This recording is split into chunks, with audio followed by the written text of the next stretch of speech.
Welcome to Experience Toddler Curriculum. I'm excited to unpack all the tools and resources inside this brand new curriculum with you.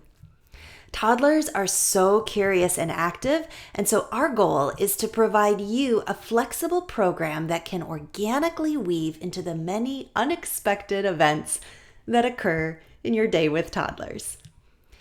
We understand that it's important to balance this flexibility also with consistent routines and enough structure to allow children to focus, feel safe, and grow in their development. Okay, let's dig in and I'll show you first how the system is organized and then we'll get into the details. Experience Toddler is organized around a week, and each week is packaged in a bag, featuring a storybook that loosely connects to the monthly theme. So 4 bags, 4 weeks. And each bag has a quality storybook in it, which will now serve as the base for how the week of activities are planned. Okay, so let's open up one weekly bag and see what's inside. First, you'll notice that there is a quick summary of the week's activities here on this activity weekly calendar. So each activity listed on this calendar has a card, and there are 4 cards for each day. So on day 1, or Monday, you just find all of the number 1 cards. There's 4 cards, and notice 4 colors. So the reason there are 4 cards is to help ensure that you plan experiences that touch on all areas of a child's development each and every day. This is a whole child play-based curriculum model. Notice how the colors connect to the developmental domains listed here on the skill continuum poster. So each day, you have one activity to intentionally expose children to each developmental domain. And this is a research-based curriculum with experiences that then embed these skill objectives. But because the activities are not printed in a book, rather on these cards, it's easier to rearrange your week or day with the needs of the children, their interests, or even the demands of your unique routine.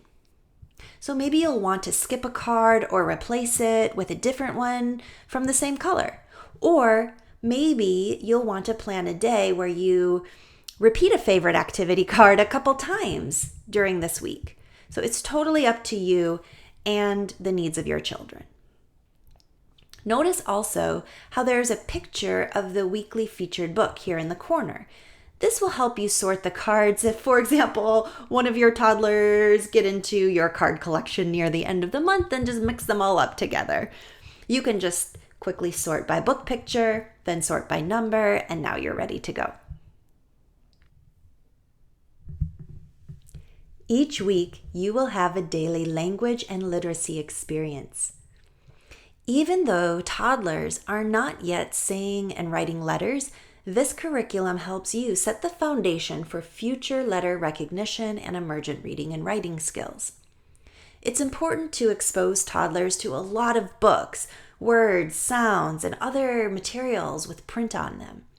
Music and even read-alouds can also work on phonemic awareness, which will help them hear the sounds that they will eventually connect to letter sounds.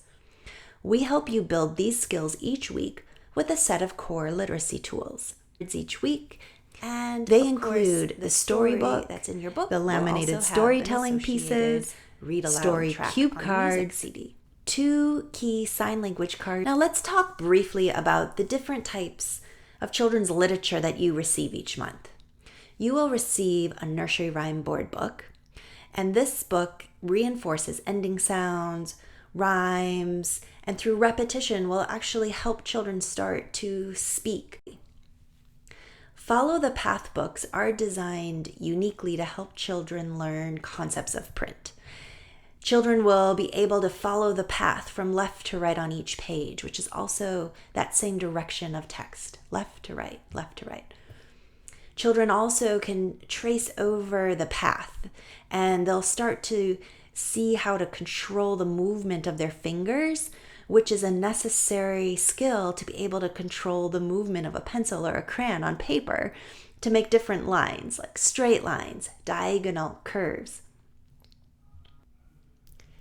The third type of book is also found in our preschool level curriculum, and it's called Forest Friends. This is our character education program and features a new core value each month. For example, kindness, patience, and then throughout the week, children will be able to practice and apply this value. The children will get to know the characters because they repeat every month, and they'll be able to retell the stories with the story pieces.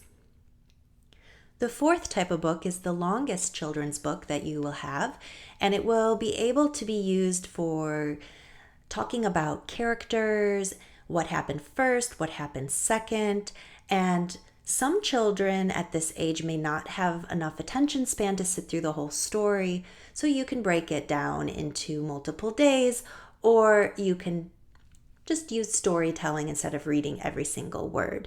We will give you toddler-friendly activities about how to introduce this book, and for the older toddlers, it's a great transition book as they're getting ready for preschool.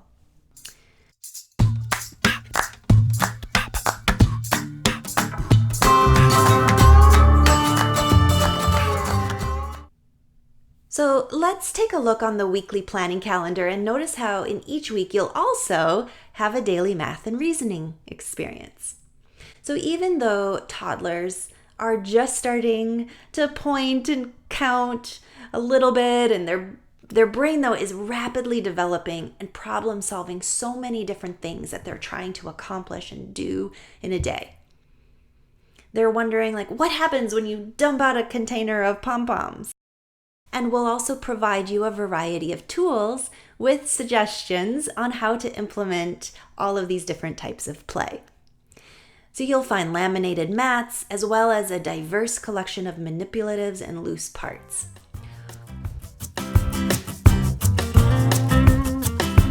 R-E-D, red. R-E-D, red. R-E-D, red. R-E-D, red. Because these types of loose parts can be bulky, and you'll also use them all throughout the month in many different ways, we've put them in a different bag. So here, notice how we feature 2 colors each month, and you can see the colors here. So you will always receive these large toddler-safe pom-poms in the 2 colors of the month. You can store them in their matching sorting cups that we will also provide every month. So save these month to month and you will have a fabulous collection by the end of the year. So when you look at the picture on the front of one of these cards, you will know which supplies to find in your bag by flipping it over here on the back. And the supplies that we include are listed, and if there's a check mark, it means yes, included. No check mark, then look for that supply around your home or your childcare center. All the materials that you will need to gather are also listed here on this sheet. Okay, next on the activity calendar, you will see about the music and movement. Each month you receive a new CD with 12 tracks, and the 12 tracks fall into 3 categories or types of music. One category is the concept songs. They feature the shape of the month, the color, the social emotional trait, and also just a fun body movement. Then you will see that there are 4 sign language songs. And these will build vocabulary around these sign words. And they also pair with the 2 sign language little posters that you receive each week. So as you listen and dance to these songs, you and the children can also practice the signs. Finally, the last 4 tracks are all read-alouds for each storybook. And there are 4 storybooks, so 4 read-alouds. Finally, we're here at the last column on the planning calendar, And we see it's all about art activities. A lot of what they'll be doing is building some eye-hand coordination, for example, by peeling off stickers every week. They'll be strengthening fine motor skills as they begin to color and scribble. They'll also explore tearing and gluing to make open-ended collages. And there's also one project per week where you will help them make some sort of dramatic play prop or headband. And the point of that is less about the making, more about the playing. So they will be using that prop as a tool to start to explore the difference between real and make-believe play. The skills that are supported by the activity suggested are also listed here on the card, as well as on the calendar. Okay, so you can see in total there are 20 activities per week on this planning calendar. 5 activities for language and literacy, 5 for math and reasoning, 5 for creative arts, and 5 for music and movement. But when should you do these activities? Well, like I shared in the beginning, it's flexible. For example, you could plan to do 2 of the activities in the morning and 2 in the afternoon. Or if you would like support with more structure, we have helped you plan some routines and set up your environment here in the Experience Toddler Monthly Overview Guidebook. So imagine you'd like to follow this routine. Arrival, circle time, learning centers, some outdoor play, come back for some snack, more learning centers, lunch, nap, a closing circle with some music and movement tied in, and then finally some free play in the learning circles until pickup. So now in most toddler programs, children will begin arriving at all different times. So if you set up discovery tables the night before, when children say goodbye and transition into your classroom, everything will go much more smoothly if you have something for them to immediately engage with.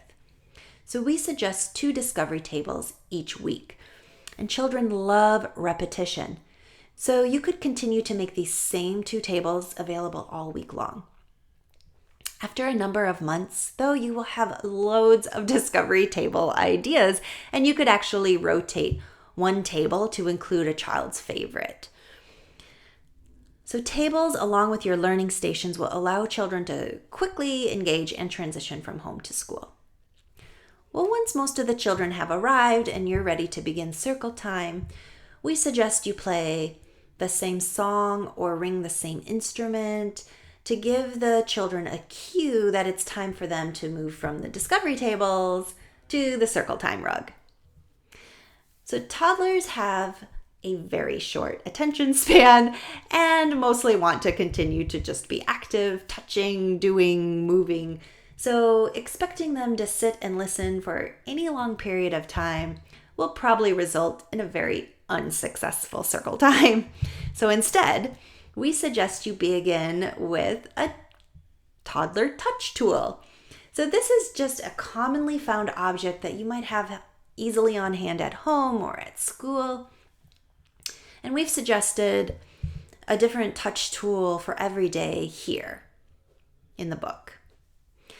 Now, as children take turns touching and exploring this interesting object or texture for the day, you can show also how happy you are to see them and that you are excited to learn with them today. And as children are passing around and touching this object, or maybe they're all touching it at the same time, you can sit on the floor with them and begin to ask them these types of questions. Like, what color is it? Or how does it feel? Now, if they don't respond, because they're very young and have limited verbal response opportunities, you can make the questions more simple with like a yes or a no type question. For example, here on lesson 1, we suggest you bring in a red shirt. So you could ask, is it red? Oh, yes. And then build off of this yes-no question. Do you have a red shirt on? Oh, I see red on Kaiser's shirt. So again, you continue to just make conversation with them and engage them as they investigate this exciting little touch tool. And at first you might feel like you're talking to yourself, but actually you're modeling communication skills to the children and exposing them to a lot of vocabulary. So talk, talk, talk all day long.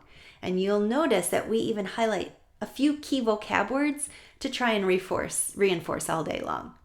So the more words your young children hear, the bigger their vocabulary will grow each day. And we know that research has validated that the larger the child's vocabulary when entering school, the stronger their performance will be. So as soon as children are no longer interested in this touch tool, which might be as fast as 30 seconds, or it might go on for a few minutes, just move on then quickly into story time. Now, story time should be very interactive. Use the suggestion on the purple card of the day to make story time really fun and interesting. You might even notice that story time will be done without a book. Soon, children will be getting more and more wiggly, and you'll want to move out of circle time and into roaming around the room. So you can invite the children to begin to play the various stations. So you might be wondering, well, how can you set up the learning stations to be most suited for this toddler age group? Here on this page, we give you suggestions that can be adapted whether you have older toddlers or younger toddlers. And so really this is like another 20 ideas on top of the 20 activity cards. But the difference is that these ideas should be very child-directed, and they're more about giving you prompts on how to set up the environment and then inviting children to experiment and play with what you've set out. Now, it's important to not just set up the environment, but actually teach the children how to be safe and play respectfully in their environment with these materials that you've set out. So everything is new for them. So therefore, although we've listed 5 station ideas here for the week, instead of just putting them all out on the first day, we suggest that you just set out one on Monday and play with the children at the station. Support and model how, for example, you build with the blocks and play together with them and show them how the photo people can jump around on the blocks or climb up them. Model how you even share the blocks with each other and then work together to clean them up. Keep it fun and friendly, and remember they're learning the routine of block play as much as just playing with the blocks. So the next day, you leave out this first block station and then you add a second station from this list. It doesn't matter which order you go in, you can pick and choose, but continue to remind children as needed for how to be respectful of the materials at the first block station, and then as you introduce a new station, you're playing with them and you're modeling and showing them the routine of how to use the tools and be at that station. Now, some stations you may find are big winners and they were really fun for the kids, and others just flop. It all depends on the interests and dynamic of your children. Those that flop, you can just reinvent the next day or just move on and test out a different one. So remember that less is more with toddlers. If things get super chaotic, make fewer options and set out fewer materials, and then actively play together with what you have set out, always modeling how to use the tools, how to share them, how to play nicely with each other. And if they lose interest in a game or a set of materials, they start throwing them across the room, pack those up, and then set out a few new options. You may be rotating materials and games and activities multiple times in a day. This will just eventually become part of your natural routine. Toddlers are full of life and energy and at times unexpected emotions. Experienced Toddler Curriculum is all about experiencing this big world hand in hand with your young, curious children. So go as slow or as fast as the children need. Our hope is this curriculum equips you to see the amazing potential in every child and to embrace the joy of learning in both the planned and unplanned moments of the day.